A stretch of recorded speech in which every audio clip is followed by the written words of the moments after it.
English Hidden Podcast. Daily life English conversation. Hello, everyone. Welcome back to English Hidden Podcast. I'm James. And I'm Sarah. Today, we're going to talk about an important interview situation. How to prepare for a U.S. Army interview. If you're preparing for an Army-related interview and want to practice your English at the same time, this conversation will help you become more comfortable answering common interview questions. And we're not going to focus only on memorizing answers. We'll talk about how to introduce yourself, how to explain your motivation, how to talk about your strengths and weaknesses, and how to answer questions in a calm and confident way. Exactly. Because during an interview, knowing English isn't the only thing that matters. You also need to listen carefully, understand the question, organize your thoughts, and give a clear answer. So let's imagine that someone is preparing for an upcoming U.S. Army interview. Sounds good. Let's start with one of the most important questions an interviewer may ask. Tell me about yourself. That question sounds simple, but it can actually be difficult. A lot of people don't know where to begin. That's true. When someone says, "Tell me about yourself," you don't need to tell them your entire life story. A good answer should briefly explain who you are, what you're doing now, some of your strengths, and why you're interested in this opportunity.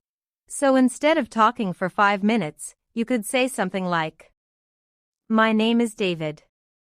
I'm a hardworking and responsible person. I enjoy working with others, learning new skills, and challenging myself. I'm interested in serving my country and becoming part of a disciplined team." That's a much better approach. It's clear, organized, and focused. You give the interviewer enough information without going off topic. And there's something else I would recommend. Don't try to memorize every single word. I agree. If you memorize a perfect paragraph and then the interviewer asks the question in a slightly different way, you might become nervous. It's better to understand your main points and explain them naturally. Exactly. Think about 3 or 4 things you want the interviewer to know about you. Maybe you're responsible. Maybe you're physically active. Maybe you work well with a team. Maybe you stay calm under pressure. And those qualities can become part of your answer. Let's move to another important question. Why do you want to join the U.S. Army? That's probably one of the questions people should prepare for carefully. Definitely. The interviewer wants to understand your motivation. So your answer should be honest and personal. For example, someone might say, "I want to join because I'm looking for a career where I can serve my country, develop discipline, learn valuable skills, and become part of a team." That's a good structure. But if someone has a different genuine reason, they should explain that. The important thing is to be honest rather than giving an answer just because it sounds impressive. Right. If you don't believe what you're saying, the interviewer may notice. Exactly. And you don't need complicated English. Simple and honest English is much better than using words you're not comfortable with. That's especially important for English learners.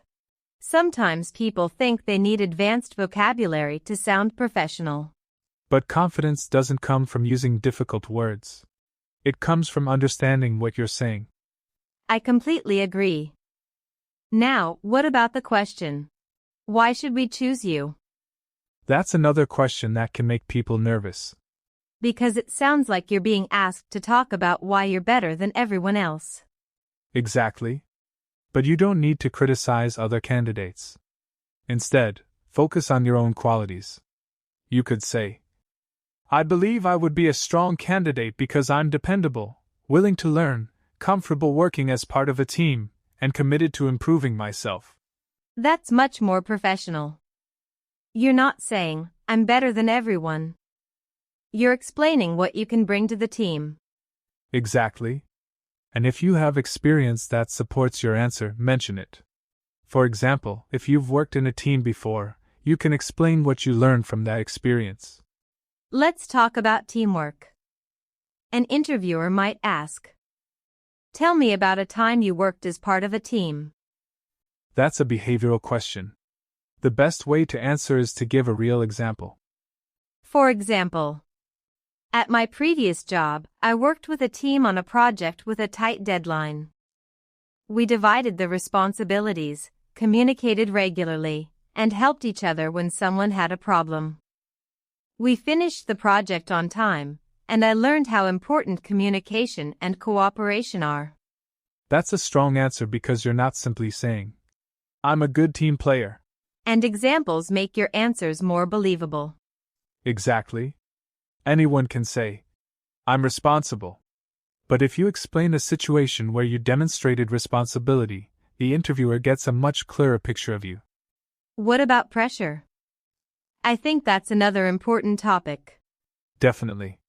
You might be asked, "How do you handle stressful situations?"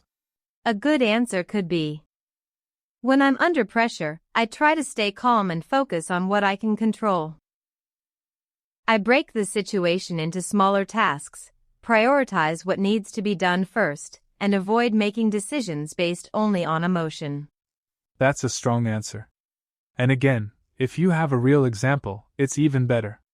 For example, maybe you had an important deadline at work or school. You can explain what happened, what you did, and what the result was. Exactly. That's a useful structure for many interview questions. Situation, action, result. So first, explain the situation. Then explain what you did. And finally, explain what happened. Right. It's a simple way to keep your answer organized. Now let's talk about one question that almost every job interview seems to have. What is your biggest weakness? That's a tricky one. Very tricky. Because you don't want to give an answer that makes you look unreliable. Exactly. But you also shouldn't say, "I don't have any weaknesses." Nobody is perfect. So what's a better approach? Choose a genuine weakness that you're actively working to improve. For example, sometimes I spend too much time making sure my work is perfect. I'm learning to manage my time better and focus on completing important tasks efficiently. That's much better than saying something like, "I'm a perfectionist," without explaining anything. Exactly. The important part is showing self-awareness and improvement. So you're saying, I know what I need to improve, and I'm working on it. Exactly. That shows maturity. There's another thing I think people forget during interviews. Listening. Absolutely. An interview isn't a speech. It's a conversation. You don't need to rush to answer the moment the interviewer stops talking. It's okay to take a short moment and think. That's an excellent point. If you need a second, you can say, "That's a good question. Let me think for a moment." That's completely natural. And if you didn't understand the question, don't pretend you did. You can politely say, "Could you please repeat the question?" Or, could you clarify what you mean? Exactly.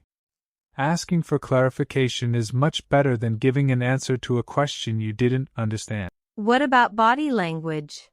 That's important too. Sit comfortably. Maintain appropriate eye contact. Listen when the interviewer is speaking. And try not to constantly look at the floor or your phone. And your voice matters too. You don't have to speak loudly. Just speak clearly enough for the interviewer to understand you. Exactly. If you're nervous, slow down a little. Take a breath. Think about your answer. Then speak. I think that's one of the biggest lessons. You don't have to sound perfect. You just need to communicate clearly and honestly. Absolutely. And preparation can make a huge difference. Before an interview, practice answering common questions out loud. Don't just read your answers silently. That's important. When you speak out loud, you'll notice which words are difficult to pronounce and where you need to improve. You can even record yourself and listen to the recording. That might feel strange at first. It does, but it's a very useful way to practice. And don't practice only perfect answers. Practice unexpected questions too. Exactly. Because real interviews don't always follow the script you prepared. So the goal isn't to memorize every possible question. The goal is to become comfortable talking about yourself. That's the key. Know your experiences. Know your strengths. Know why you're interested. And be ready to explain them naturally. Let's review some useful interview expressions before we finish. First, dependable. Dependable means someone people can trust to do what they're supposed to do. For example, I'm a dependable person, and I take my responsibilities seriously. Second, discipline. Discipline means the ability to control yourself and consistently do what needs to be done. Third, teamwork. Teamwork means working effectively with other people toward a shared goal. Fourth, strength. A strength is a positive quality or ability that you have. For example, one of my strengths is staying calm under pressure. And finally, responsibility. Responsibility means being accountable for your actions and duties. These words are useful not only for an army interview, but also for many other professional situations. And remember, don't try to become someone you're not just to impress an interviewer. Be honest. Be prepared. Listen carefully. And explain your experiences with confidence. And if English isn't your first language, don't let that stop you from practicing. Every conversation helps you become more comfortable. The more you practice speaking, the easier it becomes to organize your thoughts and express yourself clearly. Thank you for practicing with us today. We hope this conversation helps you feel more confident when preparing for an interview. Keep practicing, keep learning, and believe in your ability to improve. We'll see you in the next episode of English Hidden Podcast. Take care.